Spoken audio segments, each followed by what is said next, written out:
నమస్కారం ఘంటారావానికి స్వాగతం. ముందుగా ప్రధానాంశాలు. ఇవాళ మేడారంలో పర్యటించనున్న సీఎం రేవంత్ రెడ్డి. ఆలయ అభివృద్ధి పనుల డిజిటల్ ప్లాన్ విడుదల చేసే అవకాశం.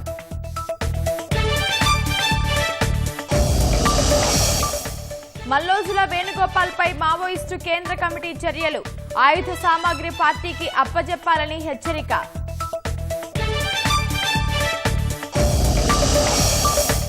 అల్పపీడనం ప్రభావంతో రాష్ట్రంలో జోరు వానలు. మధ్యాహ్నం హైదరాబాద్ సహా పలు చోట్ల కురిసే అవకాశం.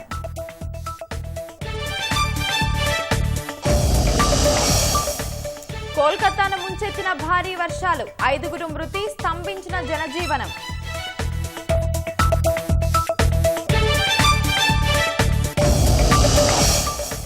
రాగస తుఫానుతో ఫిలిప్పీన్స్ అతలాకుతలం. 200 కిలోమీటర్ల వేగంతో గాలులు. ప్రజలను సురక్షిత ప్రాంతాలకు తరలింపు.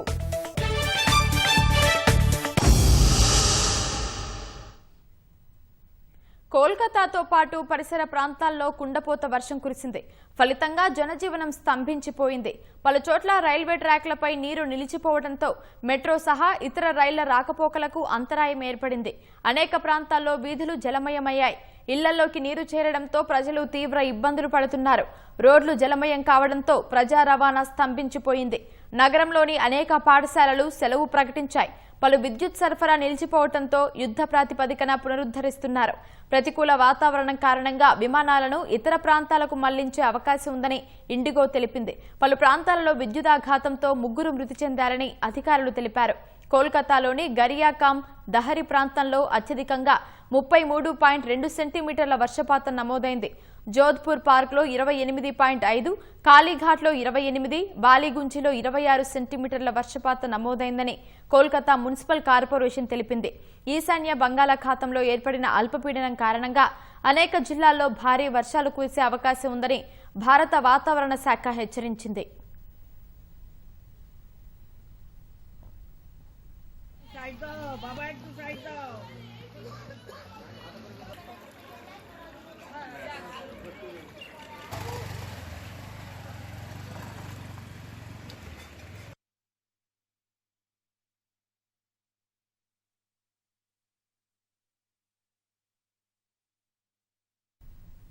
రాగస తుపానుతో ఫిలిప్పీన్స్ అతలాకుతలమైంది. ఈదురుగాలులతో కూడిన భారీ వర్షాలకు జనజీవనం స్తంభించింది.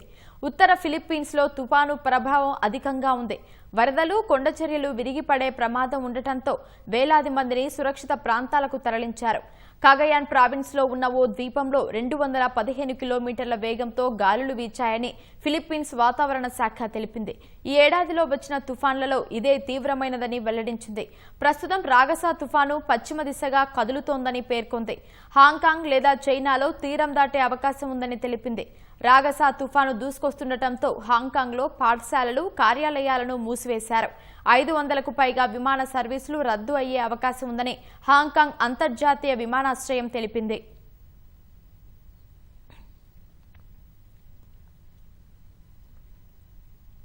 మావోయిస్టుల కీలక నేత మల్లోజుల వేణుగోపాల్ అలియాస్ భూపతిపై మావోయిస్టు కేంద్ర కమిటీ చర్యలకు దిగినట్లు తెలుస్తోంది. పెద్దపల్లి జిల్లాకు చెందిన Maoist senior Mallojula Koteswararao alias Kishan జీకి సోదరుడైన భూపతిపై చర్యలకు ఆయన ఇటీవల చేసిన ప్రకటనే కారణంగా కనిపిస్తోంది. భూపతి తన వద్ద ఉన్న ఆయుధ సామాగ్రిని పార్టీకి అప్పగించాలంటూ హెచ్చరిస్తూ ఓ లేఖను కేంద్ర కమిటీ విడుదల చేసింది. ఒకవేళ ఆయుధాలను అప్పగించకుంటే పీపుల్స్ గెరిల్లా ఆర్మీ తీసుకోవాలని అందులో పేర్కొంది. కాల్పుల విరమణ, శాంతి చర్చలపై భూపతి ప్రకటనను ఖండించిన మావోయిస్టు కేంద్ర కమిటీ ఆయన విడుదల చేసిన కరపత్రాలు, ఆడియో, వీడియోలను తప్పుబట్టింది. వేణుగోపాల్ లొంగిపోయేందుకే పార్టీపై తప్పుడు ప్రచారం చేస్తున్నారని లేఖలో వెల్లడించింది. ఈ చర్యలతో మావోయిస్టు అగ్రనాయకత్వంలో విభేదాలు ఉన్నట్లు మరోసారి వెల్లడైనట్లు కనిపిస్తోంది. భూపతి వదిన మావోయిస్టు కేంద్ర కమిటీ సభ్యురాలు సుజాత ఇటీవల తెలంగాణ పోలీసుల వద్ద లొంగిపోయారు.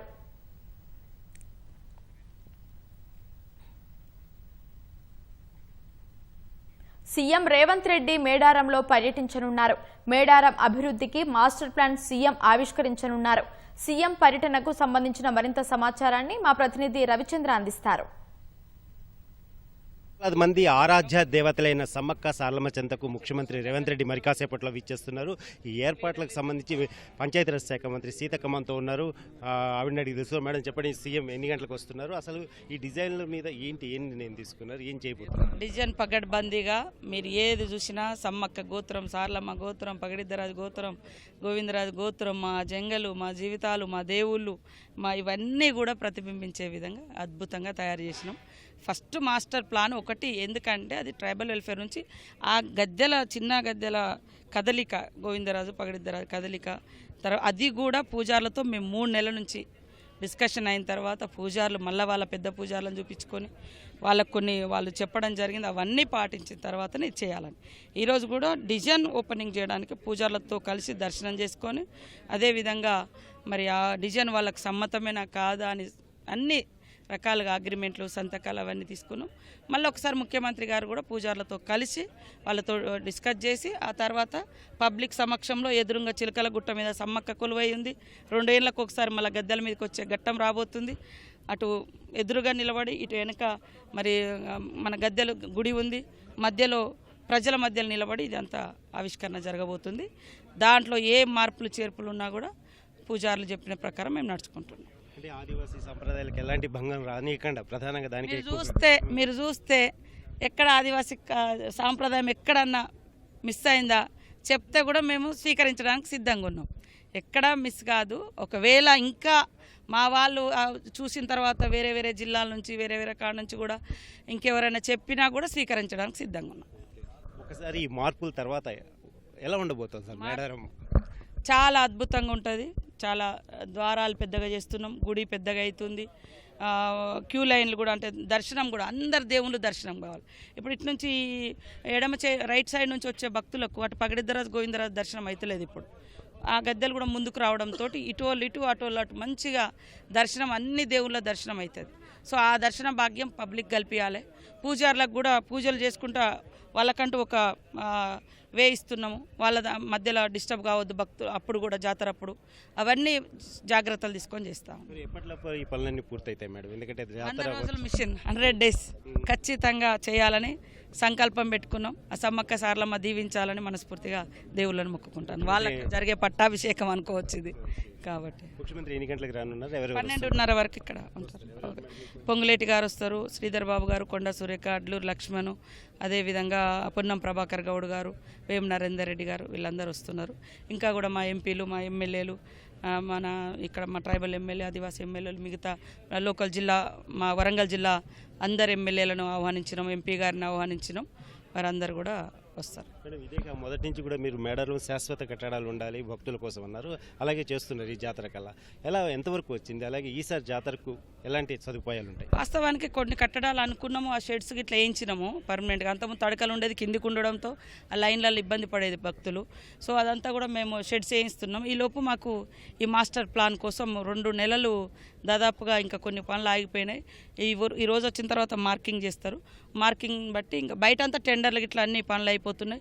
ఈ రోడ్ కూడా వైండింగ్ చేస్తున్నాం, 4 lanes డివైడర్ పెడుతున్నాం. వచ్చేటోళ్ళు వస్తారు, పోయేటోళ్ళు పోతారు, ఇబ్బంది లేకుండా. అడవి దారులు ఎంబటి కూడా ఇంకా కొత్త రోడ్లు క్రియేట్ చేస్తున్నాం. తర్వాత అటు కొండాయి నుంచి కూడా పెద్ద బ్రిడ్జి 16 కోట్లతోటి సీఎం గారు ఇచ్చారు.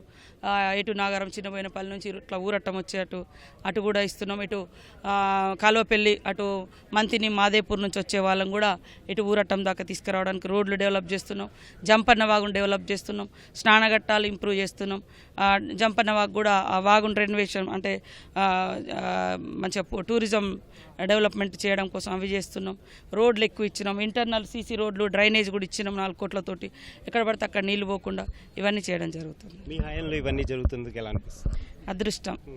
నేను రాజకీయాల్లోకి వచ్చిన తర్వాత, ఓడిపోయిన తర్వాత నుంచి రోజు నాకు ఒక్క అవకాశం వస్తే, ఇక్కడ ఒక్క అవకాశం రావాలా, దేవుడు బిడ్డగా, సమ్మక్క సారలమ్మల బిడ్డలుగా, జాతి బిడ్డలుగా ఒక్క అవకాశం అధికారంలో ఉండి చేయాలి అని నేను అనుకున్నా. సీఎం గారు నేను అప్పుడు కూడా ఇక్కడ వచ్చి పాదయాత్ర మొదలు పెట్టడం జరిగింది. అప్పుడు కూడా నేను భయపడ్డా. ఈరోజు ఒక సెంటిమెంట్ నా దగ్గరకు వచ్చి సమ్మక్క సారలమ్మ సన్నిధి నుంచి, అదేవిధంగా సీతక్క దగ్గర నుంచి మాడబిడ్డ అని చెప్పి ప్రారంభించిండు. కానీ ఆ రోజు కూడా నేను ఒకటే సంకల్ప బలం పెట్టుకున్నాం. ఈ తల్లుల దగ్గరికి, తల్లులు ఆదివాసీ తల్లులు, కానీ అందరి కష్టాలు కన్నీళ్ళు కొంగు బంగారంలో తీర్చి కోరికలను తీర్చడంతో కోట్లాది మంది వస్తున్నారు. సకల జనులు దీవిస్తూ ఉన్నారు. ఖచ్చితంగా సకల జనుల తల్లుల దగ్గర నుంచి చేస్తున్నాం కాబట్టి సకల జనులు రేవంత్ రెడ్డి గారితో ఉంటారని ఆ రోజు మొక్కుకున్నాం, ఉండాలని కోరుకున్నాం. నెక్స్ట్ ఇయర్లో మేము అధికారంలోకి వచ్చి ఇక్కడికి రావడం జరిగింది. అలాంటి ఖచ్చితంగా ఏదైతే ఈ అభివృద్ధి పనులన్నీ కూడా 100 రోజుల్లో పూర్తవుతాయని చెప్పేసి వచ్చే మహాజాతర కల్లా వచ్చే కోట్లాది మంది భక్తులకు ఎలాంటి ఇబ్బందులు ఇక్కట్లు లేకుండా అన్ని ఏర్పాట్లు చేసేందుకే ఈ అభివృద్ధి ప్రణాళిక అని చెప్పేసి మంత్రి సీతక్క చెప్తున్నారు. కెమెరామెన్ క్రాంతితో Ravichandra, ETV news, Medaram. Hyderabad metro rail విస్తరణను వీలైనంత త్వరగా చేపట్టాలన్న పట్టుదలతో ఉన్న రాష్ట్ర ప్రభుత్వం నిర్వహణ సంస్థ ఎల్ఎన్టీతో చర్చలను ముమ్మరం చేసింది. విస్తరణ త్వరగా పూర్తి చేస్తే మెట్రో రైలు మొదటి దశలో నష్టాలను చవిచూస్తున్న ఎల్ఎన్టీకి ప్రయోజనకరంగా ఉంటుందని, కలిసి రాకుంటే తగిన రీతిలో ముందుకు వెళ్తామని ప్రభుత్వం స్పష్టం చేసినట్లు తెలిసింది. భాగ్యనగరంలో ప్రజా రవాణాపై దృష్టి పెట్టిన సర్కార్ మెట్రో విస్తరణను వీలైనంత త్వరగా పట్టాలెక్కించే పనిలో ఉంది. ఈ మేరకు ముఖ్యమంత్రి రేవంత్ రెడ్డి ఆదేశాలతో ప్రభుత్వ ప్రధాన కార్యదర్శి రామకృష్ణారావు ఎల్ఎన్టీతో పలు దఫాలుగా చర్చించారు. తాజాగా 3 రోజుల క్రితం చర్చించి జాప్యం చేయకుండా ఏదో ఒక నిర్ణయానికి రావాలని స్పష్టం చేసినట్లు తెలిసింది. ఒకానొక సమయంలో బ్యాంకుల్లో ఉన్న రుణాలు 13,000 కోట్లు, నిర్మాణానికి అయిన ఖర్చు 7,000 కోట్లను కలిపి ఇస్తే పూర్తిగా తప్పుకుంటామని ఎల్ఎన్టీ ప్రతిపాదించగా, రుణాల బాధ్యత వరకు పూర్తిగా తీసుకుంటామని, బీఆర్ఎస్ హయాంలో వయబిలిటీ గ్యాప్ ఫండ్ కింద పెండింగ్లో పెట్టిన బకాయిల వరకు ఇస్తామని ప్రభుత్వం వైపు నుంచి చెప్పినట్లు సమాచారం.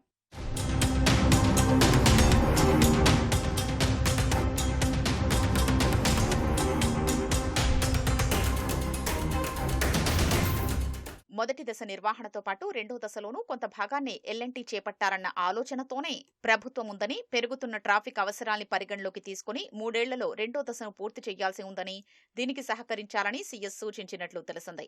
రాష్ట్ర ప్రభుత్వం మెట్రో రెండో దశ ప్రతిపాదనను కేంద్రానికి పంపిన విషయం తెలిసిందే. సగం ఒకరు నిర్వహిస్తుంటే మిగిలిన సగం వేరే వారు నిర్మించి ఎలా నిర్వహిస్తారు? విక్రయించిన ప్రతి టికెట్లో ఎవరి వాటా ఎంత తదితర ప్రశ్నల్ని కేంద్రం లేవనెత్తినట్లు తెలిసింది. వీటిపై రాష్ట్ర ప్రభుత్వం ఎల్ఎన్టీ కలిసి ఒక ఒప్పందం చేసుకుని రావాలని సూచించింది. ఈ అంశాన్ని కొలిక్కి తెచ్చేందుకు ప్రభుత్వం కొన్ని రోజులుగా తన ప్రయత్నాల్ని ముమ్మరం చేసింది. మెట్రో మార్గాన్ని రాయదుర్గం నుంచి ఫైనాన్షియల్ డిస్ట్రిక్ట్, నాలెడ్జ్ సిటీ మీదుగా నియోపోలిస్ వరకు, మియాపూర్ నుంచి బీహెచ్ఈఎల్, రామచంద్రాపురం వరకు, ఎల్బీనగర్ నుంచి హయత్నగర్ వరకు, గౌలిగూడ నుంచి చాంద్రాయణగుట్ట వరకు, నాగోల్ నుంచి ఎల్బీనగర్, ఓవైసీ ఆసుపత్రి మీదుగా శంషాబాద్ వరకు ఇలా పూర్తి స్థాయిలో విస్తరిస్తేనే ప్రయోజనం ఉంటుందని ప్రభుత్వం ఆలోచిస్తోంది.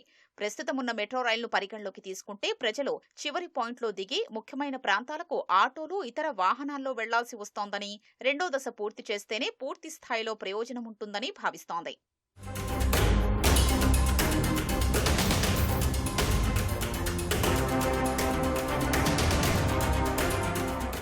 ప్రస్తుత మెట్రోతో తమకు ఏడాదికి 600 కోట్ల నష్టం వస్తోందని నిర్వహణ సంస్థ ఎల్ఎన్టీ పేర్కొన్నట్లు ప్రభుత్వ వర్గాలు తెలిపాయి. ప్రతిరోజు ఎంత వస్తుందో ప్రభుత్వం వద్ద లెక్క ఉందని, బ్యాంకుల్లో ఉన్న రుణం 13,000 కోట్లు ఇస్తామని సర్కార్ చెప్పినట్లు తెలిసింది. గత ప్రభుత్వం వయబిలిటీ గ్యాప్ ఫండ్ కింద 3,000 కోట్లు ఇవ్వడానికి అంగీకరించి 900 కోట్లు ఇచ్చిందని, ఇందులో మిగిలిన మొత్తం కూడా ఇస్తామని పేర్కొన్నట్లు సమాచారం. తాము మెట్రోను అమ్మబోం, సంతకము చేయబోమంటూ ఎల్ఎన్టీ సంస్థ పేర్కొన్నట్లు ప్రభుత్వ వర్గాలు తెలిపాయి. ప్రస్తుతం నిత్యం 5 లక్షల మంది వరకు ప్రయాణిస్తుండగా విస్తరణ తర్వాత ఆ సంఖ్య 12 నుంచి 13 లక్షలకు చేరుతుందని, అప్పుడు మొదటి దశ మెట్రోకు చాలా ఉపయోగమంటూ వివిధ రకాల లెక్కల్ని సంస్థ ముందు పెట్టినా అంగీకరించలేదని తెలిసింది.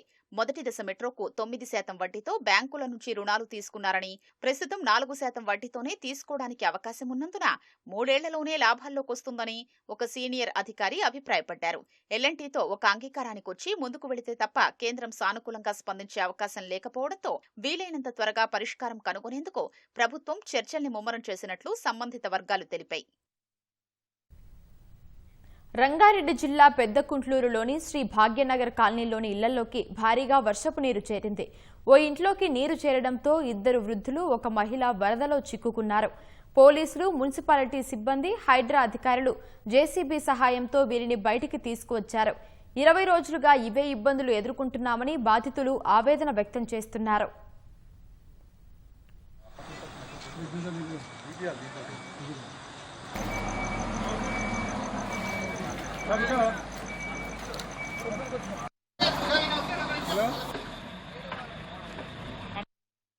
ఇంకా నేను డ్యూటీ మానేసి ఇంట్లోనే ఉండాల్సి వస్తుంది. వీళ్ళ గురించి ఏజ్ పర్సన్స్ కదా. ఇప్పుడు మాకు రేపు డ్యూటీకి వెళ్ళాలన్నా కూడా మాకు ఇబ్బంది ఉంది. నీళ్ళు పోకుండా అక్కడేమో మట్టి వేసి బ్లాక్ చేశారు ముందు వెళ్ళకుండా. కానీ వాళ్ళు కూడా ఇబ్బంది అనేసి వెళ్ళిపోయారు వాళ్ళు. ఇంకా మేము ఎక్కడికి వెళ్ళాలి? మాకు ఇక్కడ వీళ్ళు తప్ప వేరేది లేదు. సేవ్ చేశారు. కౌన్సిలర్ సార్ శ్రీరామ్ వాళ్ళకి చాలా ధన్యవాదాలు. ఫ్యామిలీ అందరూ మెంబర్స్కి ప్రెసిడెంట్స్కి అందరికీ చాలా కృతజ్ఞతలు సార్. నిజామాబాద్ జిల్లా శ్రీరామ్ సాగర్ ప్రాజెక్టుకు భారీ వరద కొనసాగుతోంది. ప్రస్తుతం ప్రాజెక్టులోకి 2 లక్షల క్యూసెక్కులకు పైగా వరద వచ్చి చేరుతుండగా అంతే స్థాయిలో 40 ప్రధాన గేట్ల ద్వారా దిగువకు విడుదల చేస్తున్నారు. ఎస్కేప్ గేట్ల ఇందిరమ్మ వరద కాలువ, కాకతీయ కాలువ, సరస్వతి, లక్ష్మీ కాలువల ద్వారా దిగువకు వదులుతున్నారు. ప్రస్తుతం ప్రాజెక్టులో 1091 అడుగుల నీరు ఉంది.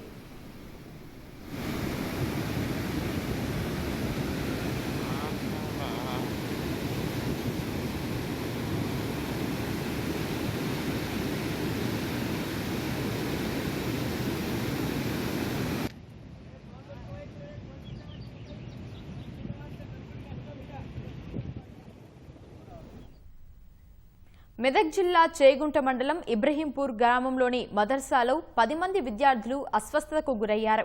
వాంతులు, విరేచనాలతో బాధపడుతున్న విద్యార్థులను వెంటనే అంబులెన్స్లో ఆసుపత్రికి తరలించి చికిత్స అందిస్తున్నారు. విద్యార్థుల ఆరోగ్యం నిలకడగా ఉందని వైద్యులు తెలిపారు. భోజనానికి ముందే వాంతులు, విరేచనాలు, జ్వరంతో బాధపడుతున్నట్లు మదర్సా నిర్వాహకులు తెలిపారు.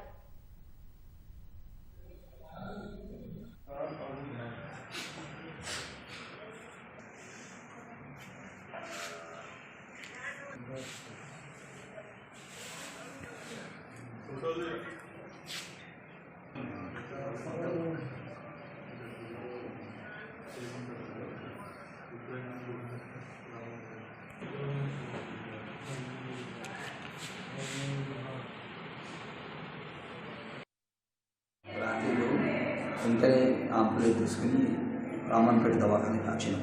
మా 35 పిల్లలు మొత్తం ఉన్నారు ఆ హాస్టల్లో. అలా కలిగి 10 మంది మోషన్స్ వాంతులు అయినాయి. దవాఖానకి తీసుకొచ్చినాం. రాష్ట్రంలో దేవి శరన్నవరాత్రి ఉత్సవాలు ఘనంగా ప్రారంభమయ్యాయి. భద్రాచలం శ్రీ సీతారామచంద్రస్వామి వారి ఆలయంలో ఇవాళ అమ్మవారు శ్రీ లక్ష్మీ తాయారు అలంకరణలో భక్తులకు దర్శనమివ్వనున్నారు. దేవి శరన్నవరాత్రి ఉత్సవాలు జగిత్యాల జిల్లా మెట్పల్లిలో వైభవంగా ప్రారంభమయ్యాయి. శ్రీ చెన్నకేశవ స్వామి ఆలయంలో స్వామివారికి విశేష పూజలు నిర్వహించారు. స్వామివారికి కోరుట్ల ఎమ్మెల్యే కల్వకుంట్ల సంజయ్, మాజీ ఎమ్మెల్యే కల్వకుంట్ల విద్యాసాగర్ రావు దంపతులు ప్రత్యేక పూజలు చేశారు. యాదగిరిగుట్ట లక్ష్మీ నరసింహస్వామి దేవస్థానం అనుబంధం ఆలయమైన పర్వతవర్ధిని సమేత రామలింగేశ్వర స్వామి ఆలయంలో అర్చకులు శరన్నవరాత్రి ఉత్సవాలను ప్రారంభించారు.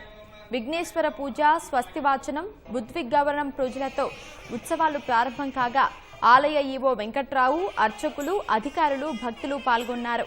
హైదరాబాద్ శృంగేరి శంకర మఠంలో దేవి నవరాత్రి ఉత్సవాలు అత్యంత భక్తి ప్రపత్తుల మధ్య ప్రారంభమయ్యాయి. నవరాత్రి ఉత్సవాల్లో భాగంగా శారదాదేవి బ్రాహ్మిణి అవతారంతో భక్తులకు దర్శనమిచ్చారు.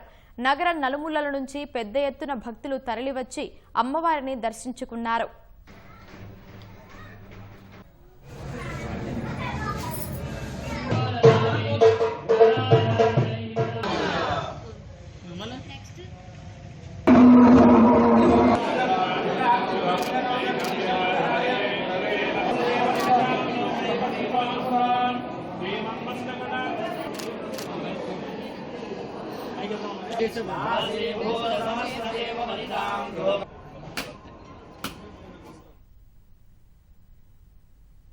జార్ఖండ్లోని రాంచీలో గుర్ఖా జవాన్లు వినూత్న రీతిలో దేవి నవరాత్రుల ఉత్సవాలను జరుపుకుంటున్నారు. జార్ఖండ్ సాయుధ దళం 1కు చెందిన గుర్ఖా జవాన్లు దేవి నవరాత్రి ఉత్సవాల్లో ప్రత్యేకమైన సంప్రదాయాన్ని పాటిస్తారు. ఆయుధాలతో అమ్మవారిని పూజించి గాల్లో కాల్పులు జరుపుతూ వందనం చేస్తారు. మండపంలో కలశంను ప్రతిష్ఠించడంతో ఉత్సవాలు ప్రారంభమవుతాయి. జవాన్ల భార్యలు కలశం చుట్టూ వృత్తాకారంలో కూర్చుని 9 రోజులు దుర్గాదేవి పూజలు చేస్తారు. 7వ రోజున 9 రకాల చెట్ల నుంచి కొమ్మలను తెచ్చి ప్రత్యేక పూజలు చేస్తారు.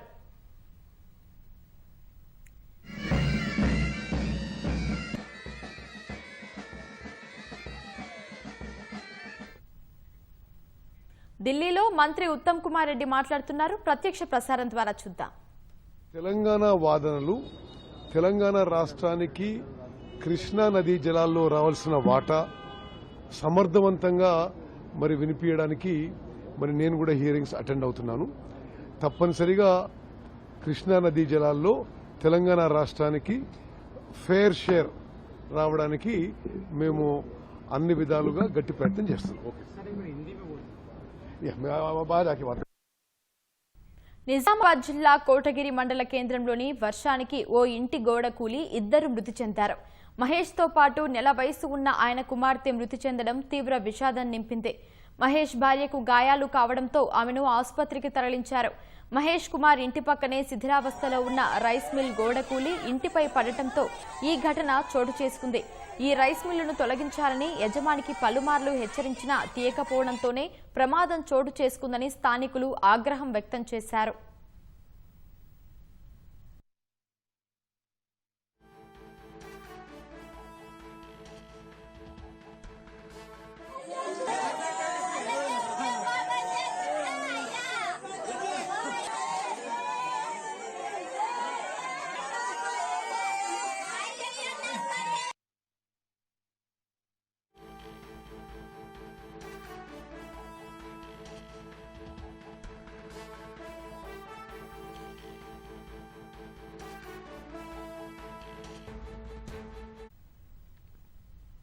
దేవీ నవరాత్రుల సందర్భంగా తమిళనాడులో అండర్ వాటర్లో ఏర్పాటు చేసిన బొమ్మల కొలువు ఆకట్టుకుంటోంది. ఇంజంబక్కంలోని ప్రసిద్ధ వీజీపీ మెరైన్ కింగ్డమ్ షిప్ మ్యూజియంలో ఏర్పాటు చేసిన బొమ్మల కొలువు సందర్శకులను ఆకర్షిస్తోంది. అక్వేరియం లోపల రంగురంగుల ఆకృతుల్లో అనేక బొమ్మలను ఏర్పాటు చేశారు. వీటి చుట్టూ అందమైన చేపలు తిరుగుతూ చూపరులను మంత్రముగ్ధుల్ని చేస్తున్నాయి. సెప్టెంబర్ 21న దీనిని సినీ గాయని బాంబే శ్రద్ధ ప్రారంభించారు. అక్టోబర్ 5 వరకు వీటిని ప్రదర్శనకు ఉంచనున్నట్లు నిర్వాహకులు చెప్పారు.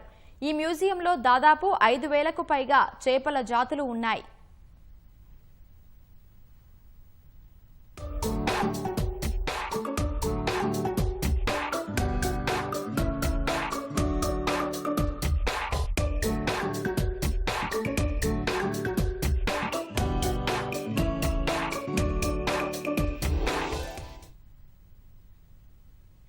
దేవీ నవరాత్రుల సందర్భంగా బీహార్లోని నలంద జిల్లాలోని మా ఆశాపురి ఆలయంలోకి మహిళలకు ఆలయ ప్రవేశం ఉండదు.